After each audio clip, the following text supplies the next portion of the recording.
나의 잃은 양 네 번째 시간, 오늘은 집에 있는 잃어버린 아들이란 제목으로 말씀을 봅니다. 사우디아라비아라는 나라의 이야기를 잠깐 드리면, 지금 왕세자가 빈 살만이라는 분이 왕세자입니다. 이 빈이라는 말은 이제 아들이라는 뜻이거든요. 그러니까 살만의 아들이라는 뜻입니다. 그러니까 이 아빠의 이름이 당연히 살만이겠죠. 이 살만이란 분이 왕이고 빈살만이 왕세자인데, 아시겠지만 이 중동에는 이 부인이 여러 명이 있잖아요. 그러다 보니까 이 빈살만은 사실은 왕세자가 될 권력 승계 순서는 아니었습니다. 그러니까 한참 멀어 있는 사람인데, 이 사람이 왕세자가 된 배경이 있습니다. 그 배경에는 그의 어머니가 있습니다. 이 빈살만의 어머니가 어떻게 했냐면, 빈살만이 아주 아기 때부터 얘야, 아빠랑 점심 식사를 이제 하는데 너는 절대 빠지지 마라. 그 자리에 절대 빠지면 안 된다. 꼭 가라. 꼭 가서 그냥 앉아있지만 말고, 아버지 오늘 기분은 어떠세요? 오늘은 기쁘신가요? 오늘 식사는 어떠세요? 오늘은 몸이 안 좋으세요? 건강하세요? 꼭 이렇게 여쭈어라. 이렇게 얘기를 한 거예요. 그래서 이 빈살만은 어릴 때부터 그 엄마의 말씀은 꼭 지켰대요. 꼭 아무리 바쁘고 힘들고 자기가 몸이 힘들어도 점심 식사에 꼭 아버지랑 같이 만나고 어머님 말씀하신 대로 그렇게 무난히 여쭙고 했다는 거예요. 그래서 이제 나이가 자라서 다른 이제 공주들이나 왕자들은 돈이 많으니까 사우디가 유학도 가고 막 이렇게 했는데, 그 빈살만은 유학도 안 가고 항상 아버지 곁에 있었다는 겁니다. 그러더니 마침내 왕세자가 됐다는 거예요. 여러분, 이게 무슨 말씀일까요? 친밀함이 그렇게 중요하다는 겁니다. 친밀함이 우리 신앙의 핵심일 수 있다는 것입니다. 하나님을 가까이 하라. 그럼 너희를 가까이 하시리라. 야고보 사도가 왜 이런 말씀을 했을까요? 하나님을 가까이 하는 것이, 이 친밀함이 얼마나 중요한지 모릅니다. 여러분, 예를 들어서 우리가 너무나 잘 알고 있는 창세기 6장 이후에 노아의 방주 사건이 일어나지 않습니까? 노아가 방주에 가족 8명과 또한 많은 짐승과 함께 1년 17일을 있습니다. 참 긴 시간 아닙니까? 여러분, 나중에 이 방주의 모습을 보면 방주가 돛도 없죠. 그리고 삿대도 없죠. 그냥 이 방주는 쉽게 말하면 떠다니는 큰 나무 상자예요. 떠다닙니다. 그리고 창문도 맨 위에 조금 나 있을 뿐이에요. 그러니까 1년 17일을 그렇게 떠다니니까 이게 얼마나 불안했겠습니까? 지금 이게 어디로 가는지, 어떻게 되는 건지 이게 알 수 길이 없잖아요. 그러다가 이제 창세기 8장을 보면 물이 점점 빠집니다. 이게 급속하게 물이 빠집니다. 이 물이 빠지다가 이 방주가 창세기 8장 4절 이하를 보면 아라랏산, 지금의 터키입니다. 그 아라랏산 정상 부근에 이 배가 멈추게 돼요. 여러분 생각해 보십시오. 이 방주가 17,000톤급이거든요. 그러니까 엄청나 큰 배입니다. 이 배가 물이 급속하게 빠지는 상황 속에 안전하게 그 아라랏산 정상에 안착을 한 거예요. 이게 만약에 조금만 기울어지거나 굴르면 거기 있는 모든 짐승이나 또한 노아의 가족들이 다 죽는 겁니다. 그런데 정말 정확하게 안착을 합니다. 이거 하나님이 하신 거죠. 이 1년 17일이라는 시간 동안에 하나님께서는 노아와 그 모든 짐승들에게 뭘 보여주셨냐면, 하나님과의 친밀함, 오직 하나님만 바라보게 하신 겁니다. 그러니까 그것이 너무나 노아와 그 짐승들에게는 중요했던 것 같아요. 자, 사랑하는 성도 여러분, 우리가 오늘 이 본문을 볼 때 하나님과의 친밀함이 얼마나 중요한지를 우리들에게 보여줍니다. 자, 이제 우리가 본문으로 들어가 봅니다. 이 내용을 보시면 첫째 아들이 등장하는데, 첫째 아들은 아버지와 함께는 있어요. 그런데 친밀하지는 않았던 것 같습니다. 자, 이 내용을 우리가 한번 보죠. 이제 아들이 아버지에게 이야기를 하기 시작합니다. 자, 무엇으로 이야기를 하는가 한번 보십시오. 25절 이하입니다. 그날 밭에 있던 큰아들이 돌아온 겁니다. 돌아오는데 뭔가 이상한 소리가 들리죠? 춤추는 소리도 나고 풍악 울리는 소리들이 막 들린 거예요. 그리고 알아봅니다. 26절, 이게 무슨 일이냐 종을 보내죠. 그냥 종이 27절에 뭐라고 얘기하냐면, 아우님이 돌아왔습니다. 건강한 몸으로 돌아온 것을 반겨가지고 주인 어른께서 살찐 송아지 잡았습니다, 이런 얘기하죠. 그러니까 이 큰아들이 의외의 반응을 보입니다. 화가 났습니다. 집에 안 들어가요. 얼마나 화가 났으면 집에 안 들어갔겠습니까? 기다리다 이제 아버지가 나오죠. 그래서 아버지에게 이렇게 이야기하죠. 아버지, 저는 여러 해 동안 아버지와 함께 있으면서 아버지의 명을 거절한 적이 없습니다. 그런데 아버지, 왜 아버지의 돈을 창녀와 함께 화랑방탕하게 쓴 저 아들이 돌아왔는데 왜 이렇게 반기십니까? 왜 저한테는 염소 새끼도 주지 않고 친구들하고 잔치도 벌인 것도 없고 살찐 송아지도 주신 적이 없으면서 왜 저렇게 나쁜 XX가 왔는데도 이렇게 반겨주십니까? 이게 항고를 합니다. 자, 그럼 여러분 이 부분을 주목해 봐야 됩니다. 왜 이렇게 화가 났을까요? 우리 첫째는 왜 이렇게 분노가 막 일어났을까요? 우리는 이 장면을 보면 이해할 수도 있을 것 같아요. 그런데 그때의 이 첫째의 입장에서 우리가 보기를 원하는데, 자, 한번 보십시오. 이 내용을 보시면 둘째가요, 집을 떠날 때 아버지에게 뭘 요구합니다. 뭘 요구했냐면 아버지의 재산을 요구했죠. 나에게 돌아올 몫을 달라고 그랬던 겁니다. 그런데 참 신기한 건 뭐냐면 둘째 아들한테만 주면 되잖아요, 그냥요, 아버지가요. 그런데 각각 재산을 나눠줬다 그랬습니다. 각각이란 말은 뭡니까? 첫째한테도 줬다는 거죠. 그리고 혹여나 셋째, 넷째, 다섯째도 있을 수 있잖아요. 그러니까 다 각각 줬다는 겁니다. 그러니까 우리가 이 부분을 보면은 첫째도 뭔가 요구했구나, 첫째도 아버지 재산에 마음이 있었구나라는 걸 알 수 있는 겁니다. 그러니까 이 아버지가 둘째한테만 준 게 아니라 첫째한테도 준 거죠. 나눠준 겁니다. 자, 그 다음에 우리가 이 부분을 봅니다. 그리고 나서 이제 어떤 일이 벌어졌습니까? 둘째가 왔죠. 둘째가 왔으니까 이 첫째 생각에는 어떤 생각이 들었을까요? 아버지의 재산은 다 내 건데, 이제 둘째는 없어졌으니까 아버지의 재산은 다 내 건데 둘째가 온 거예요. 그럼 이제 어떻게 되는 겁니까? 아빠 재산이 또 갈 수 있는 거잖아요. 그럼 여기에서 첫째의 마음이 매우 불편했던 것 같아요. 아니, 아버지 건 내 건데 저 둘째가 내 동생이 와가지고 이거 또 뭔가를 요구할 거 아니야, 이런 생각이 들었던 거 아닙니까? 그러니까 오늘 이 장면을 다시 보시면 이 첫째는 어디에 관심이 있냐면 염소 새끼 한 마리도 왜 안 줍니까? 왜 살찐 송아지를 잡았습니까? 여기에 마음이 있는 거예요. 사랑하는 성도 여러분, 그러면 첫째가 그렇게 염소 새끼를 잡아가지고 친구들과 잔치하고 싶었으면 자기 걸로 하면 되잖아요.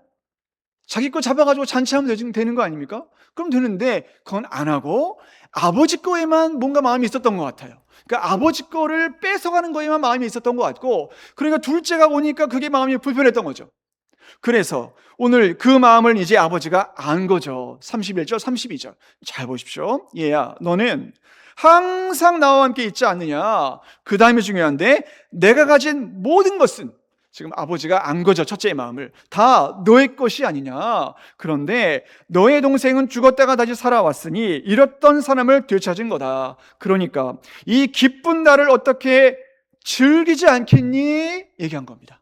자, 이 부분 잘 보시면 아빠의 마음은 어디 있냐면 재산에 있는 게 아니라 어디에 있습니까? 잃어버린 아들, 죽었다가 살아난 아들에게 마음이 있는 건데, 이 형의 마음은 죽었다가 살아난 동생이나 잃었다가 살아난 동생에게 마음이 있는 게 아니라 뭐에 마음이 있습니까?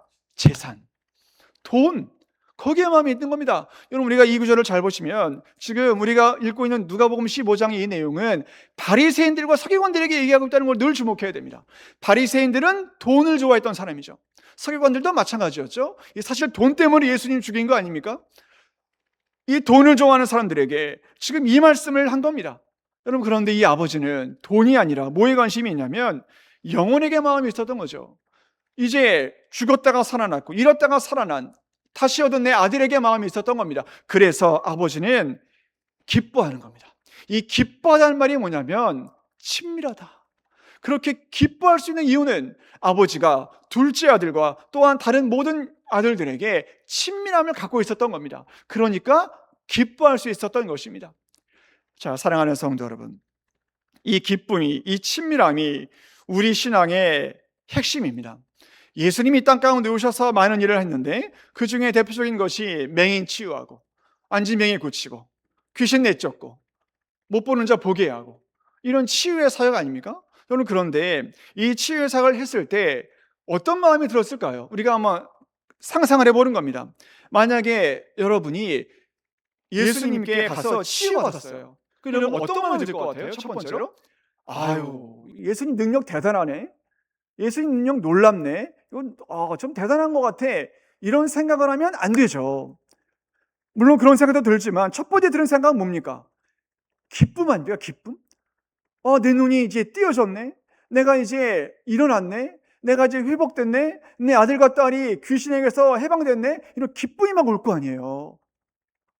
할렐루야. 안 기뻐요? 네. 기쁠 거 아닙니까? 기쁘잖아요. 그런데 안 기쁜 사람들이 있었어요. 바리새인들. 안 기뻐요. 무슨 말 했냐? 왜 안식일에 고쳤어? 안식일을 어겼네?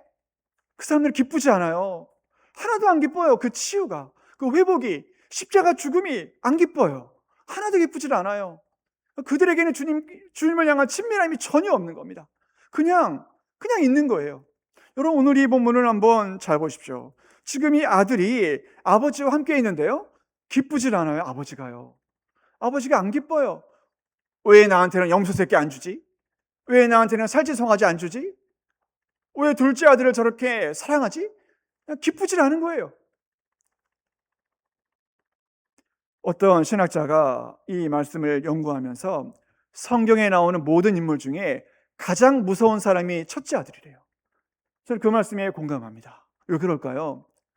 아버지랑 같이 있어요. 항상 같이 있습니다. 그날도 밭에 있었습니다. 일하고 있었단 말이에요. 그런데 아버지를 사랑하지 않아요. 아버지를 기뻐한 적이 없어요. 아버지랑 같이 있어요. 근데 아버지를 사랑한 마음도 전혀 없어요. 그냥 밭에 있어요. 그냥 아버지랑 같이 있어요. 여러분, 이게 얼마나 무서운 건지 아십니까? 어떤 신학자가 이런 걸 뭐라고 얘기하냐면 이거 종교 중독자라 그래요. 종교 중독자. 여러분, 이 종교 중독자는 뭐냐면 그냥 종교가 좋아서 남아있는 거예요. 종교가. 그러니까 이런 사람들은 절에 갖다 놔도 똑같이 해요. 이런 사람들은 이슬람에 갖다 놔도 똑같이 하고요. 이런 사람들은 유교 갖다 놔도 똑같이 하고, 심지어 무속신에 갖다 놔도 똑같이 할 사람들이라는 거예요. 예수님 믿어서 오는 게 아니라, 그러니까 예수님 사랑해서 오는 게 아닌 거예요. 그냥 종교심 때문에 온 거예요. 에덴 사람들처럼. 그러니까 종교심에 강해서 온 거지, 예수님의 십자가? 아니, 나는 그 관심 없어. 나는 그냥 음악이 좋아가지고 찬양하는 거고, 나는 그냥 이 분위기가 좋아서 나와 있는 거고, 나는 뭔가 이렇게 복 받을까? 뭔가 이렇게 치유받을까? 이런 것 때문에 나와 있는 거지, 난 예수님의 십자가는 관심도 없어. 이게 종교 중독자라는 것입니다. 자, 사랑하는 성도 여러분, 오늘 이 말씀은 우리들에게 얼마나 중요한 말씀을 하고 있는 것입니까? 자, 그렇다면 종교 중독자와 정말 예수님 사랑해서 예수님께 은혜 받아서 예수 믿는 사람의 정확한 기준점이 하나 있습니다. 그게 뭐냐면 은혜입니다. 은혜. 오늘 찬양대가 찬양한 은혜입니다. 은혜. 정말 나한테 은혜가 있냐? 은혜가 넘쳐야 되거든요.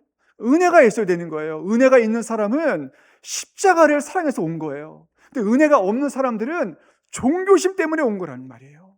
여러분, 근데 은혜가 뭡니까? 내가 한 게 아니거든요. 하나님이 하신 거거든요. 하나님이 하셔서 모든 게 이루어졌습니다. 고백하는 사람들이 정말 은혜 받은 사람들이에요. 여러분, 제가 예전에 청년들하고 신안군에 있는 어느 섬에 가서 사역을 했습니다. 한 4박 5일 동안 사역을 하고 왔습니다. 거기를 갈 때 제가 마음에 어떤 생각이 들었냐면, 내가 정말 이 선교에 대한 마음이 뜨거워가지고 영혼을 사랑하는 마음이 있어가지고 내가 거기 가지. 우리 청년들도 정말 영혼을 사랑하는 마음이 있어가지고 그 먼 데까지 가지. 이런 생각을 했던 거예요. 교만이죠. 갔거든요. 갔더니 새벽기도회를 이제 하는데, 여러분, 섬이나 농촌들은 새벽기도가 도시교회보다 더 빨리 합니다. 4시에 하는 데도 있어요. 4시에. 왜냐하면 한 다음에 또 배 타고 나가셔야 되기 때문에 일찍 합니다. 그래서 그때도 한 새벽 한 4시에 한 반 정도 됐을 텐데 제가 이제 갔습니다. 그 교회를요. 그 교회 가서 새벽 예배를 드리고 이제 기도를 하는데 열심히 다 기도하시더라고요. 기도하시고 한 3분 정도가 남고 그러다가 또 이제 두 분 나가고 한 분이 계시는데 권사님이셨어요. 연세 많으신 그 권사님이 기도하시는데 조용한 마룻바닥에서 기도하시는데 기도소가 들리잖아요. 들려요. 이 권사님이 뭐라 기도하시냐면, 주님, 우리 교회에 일꾼들을 보내달라고, 우리 교회에 함께 사역할 사역자들을 보내달라고 그렇게 기도하고 계시더라고요.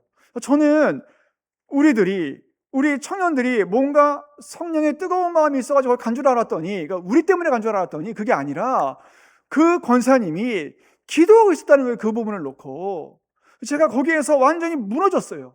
아, 내가 교만했구나, 내가 아무것도 아니구나, 저 어르신이 얼마나 갈급한 마음으로 기도했을까, 그게 마음이 막 와닿다는 거예요. 은혜 아니면 안 되는구나, 오직 은혜가 아니면 예배드릴 수가 없구나. 여러분, 우리가 7월 20일부터 23일 동안 맹선은혜교회 가는데 여러분 참여해 보세요.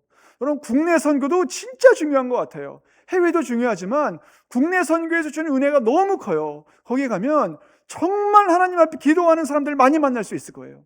정말 은혜가 막 충만할 거예요. 물론 다른 것도 좋지만 얼마나 가면 은혜 많이 받는지 몰라요. 다음 주까지니까 꼭 해보세요. 사랑하는 성도 여러분, 예수님과 친밀하십시오. 예수님과 친밀한 게 우리 신앙의 핵심입니다. 예수님과 친밀하셔야지, 그 예수님과 친밀함이 없으면 우리 신앙 아무것도 아닙니다. 예수님과 우리가 정말 친밀하고 주님과 온전히 의지할 수 있기를 원합니다. 예배당에 오셨을 때 주님의 친밀하심이 우리 안에 있기를 원한다고 여러분 기도하십시오. 우리에게 이 친밀함이 없으면 우린 아무것도 아닌 것입니다. 원하기는 예배를 드리실 때 종교심으로 드리지 마시고, 그건 누구나 할 수 있는 겁니다. 그건 아무나 할 수 있는 겁니다. 그렇게 하지 마시고 정말 예수님을 사랑하는 마음으로 예배를 한번 드려보십시오. 완전히 다르실 거예요. 정말 예수님을 사랑하는 마음으로 말씀을 드려보세요. 정말 그러면 달라지실 거예요. 정말 예수님을 사랑하는 마음으로 찬양해 보세요. 정말 다르실 거예요. 정말 예수님을 사랑하는 마음으로 방송실에서 또 모든 작자의 자리에서 한번 해보세요. 다르실걸요. 정말 예수님을 사랑하는 마음으로 해보세요. 달라요. 그건 다른 겁니다. 이건 종교가 아니라 십자가를 만나게 되실 거예요.